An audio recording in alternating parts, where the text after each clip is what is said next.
Hey guys, it's Joey. Today I have a really cool video. HandheldLegend just sent me one of their newest products completely free of charge so that I can build it, test it, and review it for you guys.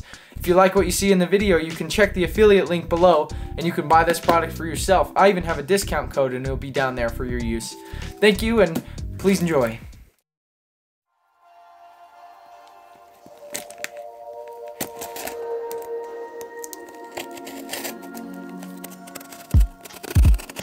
Right, we're Japanese.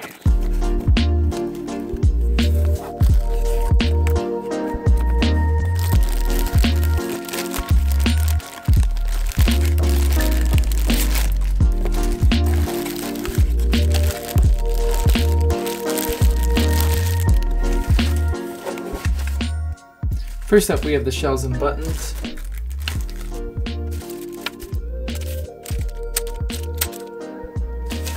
And here are the screws. Now for the electrical components, we have the main board, the battery, chip or something of that sort, and various cables for all the different consoles it can go to.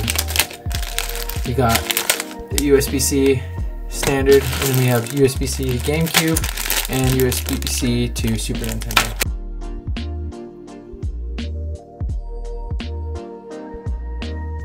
Here's the main controller board. Got nice shiny gold contacts here. Here's our USB-C port. Really super nice clicky buttons. You can hear those. Anyway, those are pre-installed. It looks like the battery's probably going to plug in over here, and then we'll have the main controller chip probably soldered to the back. Here's the main chip. Here's the battery. And it's got a little cable here, as I suspected. The assembly of this controller is super straightforward, so I'll rush through it pretty quick in this video. If you want the full guide on how to assemble it, HandheldLegend has one on their YouTube that you can also access from the product page on their website.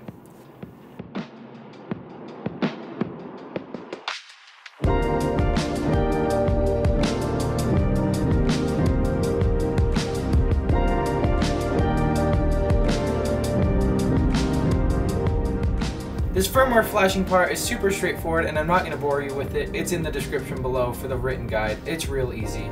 I'll do that now, just plug it into my computer and get that all set up.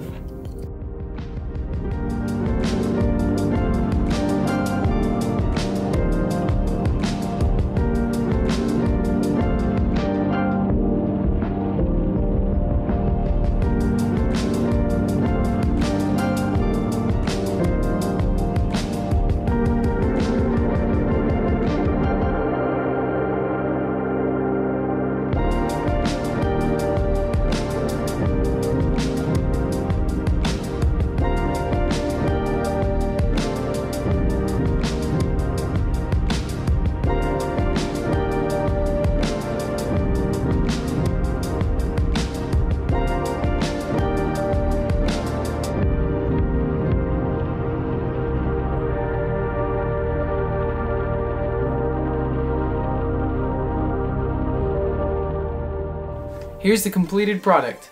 That was a pretty easy build actually. It went pretty quick and I'm super happy with how it turned out. I could do more with it, like painting the shell and everything like that, but I already really like the color scheme I have going here, and the feel of the shell is really amazing already. So let's just power it on real quick. If you hold the select button, then we have it powering on here, and it's green because I set it to power up in the Nintendo Switch mode because I was using it on my Switch. There are 4 different modes. You can boot into those modes by holding one of these buttons and then holding the select button as you power it on, and the different modes are indicated by different colored lights at the bottom. So the light will continue to blink until it pairs. There will be lots of updates and features to come, I'm sure, because it's an open source controller and firmware, which means that anybody can really do stuff for this, so there will be cool contributions from lots of people. You can update this controller just by unscrewing it and plugging it in like I showed earlier. So, if you clicked on this video, something you're probably coming here for is to see how this works with Super Nintendo and GameCube, game consoles that need special cables to plug into. Well, HandheldLegend sent me these cables that you can also buy on their website. As you can see here is a Super Nintendo end, and on the other side it has a USB-C. So you plug it in just like that and you have Super Nintendo to USB-C, and you can plug this right into Super Nintendo and play on your Super Nintendo with no extra settings. As you can see here, I got a GameCube to USB-C. I use this for like my box controllers, and you can plug that in just like that. Perfect. Works great on a GameCube. I'll show a little bit of that here. And then you can just hold the select button to turn it back off. It charges up really fast and lasts a long time, which is awesome. So, the feel of the buttons and stuff is all really nice. It feels just like a Super Nintendo controller because it uses the same buttons and membranes. And then these shoulder buttons are super clicky and nice. And these are the ones that are pre-installed, and they're really heavy. And it's kind of a weird feel to get used to at first. You might like the soft feel of the original Super Nintendo controller a little more, but I really like these for this controller. It just feels super nice and tactile, and just like you know what you're doing. It's not like a half-hearted input.